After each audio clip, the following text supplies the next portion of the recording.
Hi, I'm Mitch Ramsey, one of the Senior Gastroenterology Fellows at The Ohio State University Wexner Medical Center. Here, I'll be talking about my project on cystic fibrosis, transmembrane conductance, regulator modulators, and recurrent acute pancreatitis. I have no relevant disclosures, nor do my co-authors. The premise of our study comes from the idea that the incidence of pancreatitis may be changing in light of CFTR modulator use.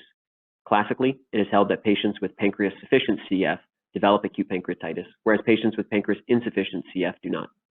However, CFTR modulators have been shown to dramatically reduce the rate of acute pancreatitis among pancreas sufficient CF.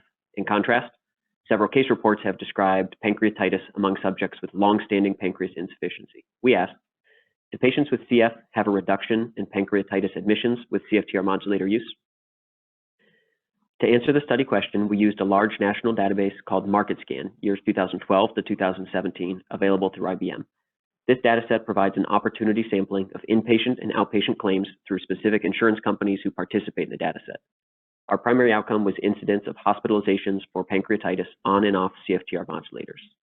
This was analyzed using a time-varying covariate analysis, which is essentially a crossover study performed retrospectively.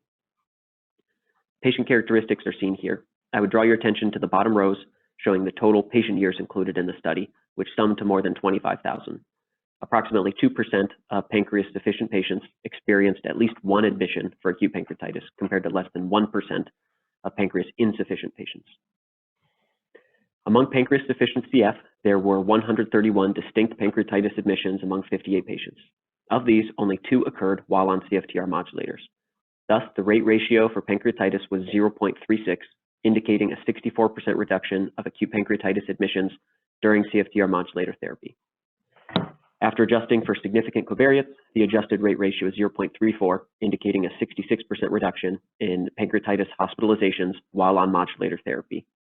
The 95% confidence interval crosses 1 for each of these analyses, indicating that the findings are not statistically significant, although the p-value suggests a trend towards significance. Among pancreas insufficient CF, there were 96 distinct acute pancreatitis admissions among 78 patients. Of these, only 5 occurred while on CFTR modulators. The adjusted rate ratio is 0.39, indicating a 61% reduction. In conclusion, the use of CFTR modulators is associated with a 61 to 66% reduction in hospitalizations for acute pancreatitis among all patients with CF. The reduction in pancreatitis admissions among pancreas insufficient CF is a novel observation, and further study is warranted to better understand the mechanism. Thank you for the opportunity to share our findings with you.